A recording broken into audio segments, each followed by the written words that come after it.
Hello friends. आज की कहानी रस्किन बॉन्ड की लिखी हुई दादाजी के बहुरूप। तो चले कहानी की ओर। दादाजी में बहुत सी विशेषताएं थी, लेकिन उनकी सबसे असाधारण योग्यता थी जो कभी कभी हमें चौंका भी देती थी। भेष बदलकर किसी और का रूप धर लेना। वो किसी ठेले वाले पर सामान बेचने का रूप धर सकते थे, या धोबी या बढ़ई का, किसी भी ऐसे आदमी का जिसे वे कुछ दिनों से अपने आसपास देख रहे हो, वह जिसकी आदतों और स्वभाव को उन्होंने ध्यान से देखा हो। आमतौर पर उनकी वेशभूषा एक आम एंग्लो इंडियन या अंग्रेज जैसी होती थी। बुशर्ट, खाकी हाफ पैंट, कभी कभी एक 16 टोपी या धूप से बचाने वाला हेलमेट। लेकिन यदि आप उनकी अलमारी में देखते तो आपको तरह तरह के परिधान मिल जाते। धोतियां, लुंगियां, पजामे, कढ़ाई की हुई कमीजें, रंग बिरंगी पगड़ियां। एक दिन वह महाराजा का रूप धर सकते थे और दूसरे ही दिन भिखारी का। हाँ, उनके पास पीतल का एक भीख मांगने वाला कटोरा भी था, लेकिन उन्होंने उसका इस्तेमाल सिर्फ एक बार किया था। वह भी केवल यह देखने के लिए कि वे बाजार में कटोरा लेकर घूमने वाले बूढ़े भिखारी की तरह सच में लग सकते हैं या नहीं। उन्हें किसी ने पहचाना तो नहीं, लेकिन उन्हें यह स्वीकार करना पड़ा कि भीख मांगना एक बहुत ही मुश्किल कला है। आपको हर मौसम में हर रोज दिन भर सड़क पर रहना पड़ता है। उन्होंने मुझे शाम को बताया, आपको सबसे विनम्रता से बात करनी पड़ती है।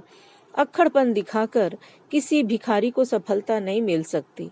मेरा विश्वास करो, यह बहुत ही मेहनत वाला काम है। मैं किसी को भी रोजगार के रूप में भीख मांगने का काम करने की सलाह नहीं दूंगा। दादाजी को दूसरों के काम या जीवन शैली को महसूस करना सच में अच्छा लगता था, और उन्हें अपने दोस्तों और रिश्तेदारों को बुद्धू बनाने में भी मजा आता था। दादी को हर तरह के दुकानदारों और ठेले वालों से मोल भाव करने में बहुत मजा आता था। वे अक्सर डींग मारा करती थी कि चाहे प्याज के दाम करवाने हो या कपड़ों, टोकरियों या बटनों के, वे मोल भाव करने के मामले में मर्दों से बेहतर थी। लेकिन एक दिन एक सब्जी वाला जो सिर पर फल सब्जियों की टोकरी लेकर घूमता था, हमारे घर आया और दादी से 1 घंटे तक फल सब्जियों के दाम को लेकर बहस करने के बाद ही उसने उन्हें वह सब दिया जो वे चाहती थी। उसी दिन दोपहर में दादाजी ने उनसे पूछा कि उन्होंने टमाटर और हरी मिर्च के लिए सब्जी वाले को ज्यादा पैसे क्यों दिए थे। जितने में तुम बाजार से लाई होती, उससे कहीं ज्यादा पैसे दिए उसको। वो बोले, आपको कैसे पता कि मैंने उसे कितने पैसे दिए? क्योंकि यही वो 10 रुपये का नोट है जो तुमने मुझे दिया था। दादाजी ने उन्हें नोट वापस करते हुए कहा, मैंने ही भेष बदल कर सब्जी वाले से 1 घंटे के लिए उसकी टोकरी ली थी। दादाजी मेकअप का प्रयोग कभी नहीं करते थे। उनका रंग धूप से कांवाई हो चुका था, और सिर्फ नकली दाढ़ी या मूछ की सहायता से बालों की शैली में थोड़ा बहुत परिवर्तन करके वे जिसकी तरह चाहते थे बन जाते थे। मेरे मनोरंजन के लिए वे तांगे वाले भी बन जाते थे। मेरा मतलब है, एक टट्टू द्वारा खींची जाने वाली बग्घी के ड्राइवर, जो मेरे बचपन के दिनों में यातायात का सामान्य साधन हुआ करती थी। एक दिन दादाजी ने अपने घनिष्ठ मित्र से तांगा उधार लिया और मुझे बैठाकर शहर की तेज और घटनापूर्ण यात्रा पे ले गए। रास्ते में हमने एक आध सवारी भी बैठा ली, और इस तरह जो पैसे कमाए वे शाम को ईमानदारी से तांगे के मालिक को थमा दिए। हमने डॉक्टर बिष्ट को भी बैठाया, जो दादाजी को पहचान नहीं पाए, लेकिन मेरी वजह से पोल खुल गई। तुम यहाँ क्या कर रहे हो? खुशमिजाज डॉक्टर साहब ने पूछा। तुम्हें तो स्कूल में होना चाहिए ना। मैं तो सिर्फ दादाजी की मदद कर रहा हूँ, मैंने जवाब दिया। ये मेरे साइंस प्रोजेक्ट का हिस्सा है।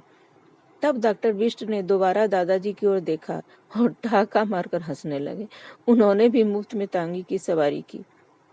एक बार दादाजी दादी को बैठाकर बैंक ले गए, और दादी ने भी उन्हें नहीं पहचाना, और वह भी सफेद टट्टू वाले तांगे में। दादी को सफेद टट्टुओं के प्रति बहम था, और जहां तक संभव होता वे उनसे दूर ही रहती थी। लेकिन तांगे वाले के वेश में दादाजी ने उन्हें विश्वास दिला दिया कि उनका सफेद टट्टू दुनिया का सबसे सभ्य टट्टू है। और सच में दादाजी के निपुण निर्देशन में टट्टू बहुत शराफत से पेश आया। इसका यह फायदा हुआ कि दादी के मन से सफेद टट्टुओं का डर निकल गया।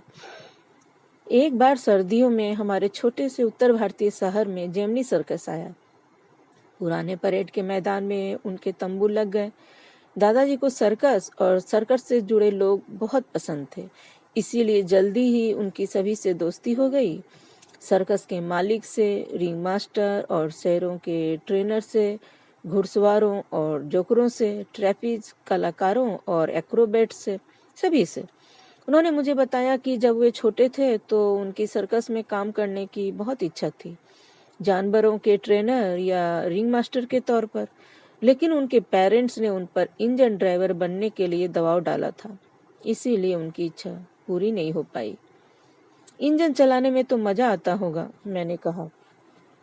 हाँ, लेकिन शेर को सिखाना ज्यादा सुरक्षित काम होता है, दादाजी ने कहा। उन्होंने सर्कस वालों से अपनी दोस्ती का फायदा मुफ्त पासों की व्यवस्था करके उठाया, मेरे लिए, मेरी चचेरी बहन मिलेनी के लिए और मेरे दोस्त गौतम के लिए, जो हमारे पड़ोस में रहता था। आप हमारे साथ नहीं आ रहे हैं? मैंने दादाजी से पूछा। मैं वहीं रहूंगा, उन्होंने जवाब दिया। मैं अपने दोस्तों के साथ रहूंगा, देखना अगर मुझे पहचान सको तो। हमें पक्का विश्वास था कि दादाजी शाम के हमारे कार्यक्रम में अपना कोई नया रूप धरकर आएंगे, इसीलिए मिलेनी, गौतम और मेरे लिए शाम एक अनुमान लगाने के खेल के समान हो गया। हम सर्कस के खास कार्यक्रमों को देखकर रोमांचित हो रहे थे। शेरों की ड्रिल, झूलों पर कलाबाजियां खाते खूबसूरत लड़के लड़कियां, साहसी मोटरसाइकिल सवार का आग के गोले में से निकलना, जोकर और बाजीगर के मजेदार करतब। लेकिन हमारा ध्यान लगातार इस बात पर था कि कलाकारों के बीच हम दादाजी को ढूंढ पाए।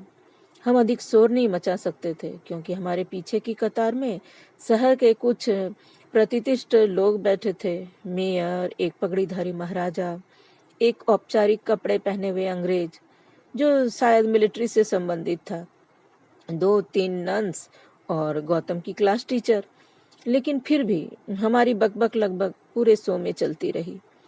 क्या तुम्हारे दादाजी लॉयन ट्रेनर बने हैं? गौतम ने पूछा।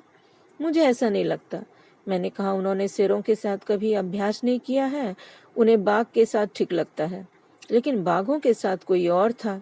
हो सकता है वो जादूगर बने हों, मिलेनी ने राय दी।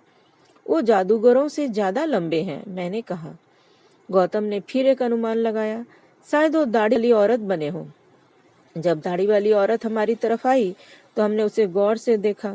उसने हमारी ओर दोस्ताना तरीके से हाथ हिलाया और गौतम ने उससे पूछ लिया, माफ करिएगा, क्या आप रस्किन के दादाजी हैं?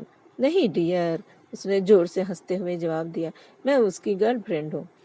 और फिर वो रस्सी कूदती हुई रिंग के दूसरी ओर चली गई। फिर एक जोकर हमारे पास आया और तरह तरह के चेहरे बनाने लगा।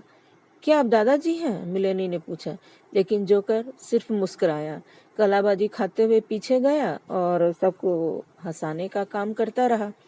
मैंने तो हार मान ली, मिलेनी बोली। अगर वो नाचने वाला भालू न बने हो तो। वो सचमुच का भालू है, गौतम बोला। उसके पंजे तो देखो। भालू सच में असली लग रहा था और शेर भी, हालांकि वह थोड़ा गंदा लग रहा था, और बाघ भी बाघ जैसे ही लग रहे थे। हम इस यकीन के साथ घर लौटे कि दादाजी वहां गए ही नहीं थे। तो बताओ, तुम लोगों को सर्कस में मजा आया? उन्होंने रात को खाना खाते समय पूछा। हाँ, लेकिन आप तो वहां आए ही नहीं थे, मैंने शिकायत की। और हमने सबको बहुत ध्यान से देखा था, उस दाढ़ी वाली औरत को भी। अरे मैं वहीं था, दादाजी बोले। मैं तुम्हारे बिल्कुल पीछे बैठा था, लेकिन तुम लोग सर्कस और उसके कलाकारों में इतना डूबे हुए थे कि तुमने दर्शकों के बीच बैठे उस सूट पहने स्मार्ट अंग्रेज पर ध्यान नहीं दिया जो महाराजा और नंस के बीच में बैठा था। मैंने सोचा आज मैं बदलाव के लिए अपने खुद के रूप में ही क्यों न जाऊं।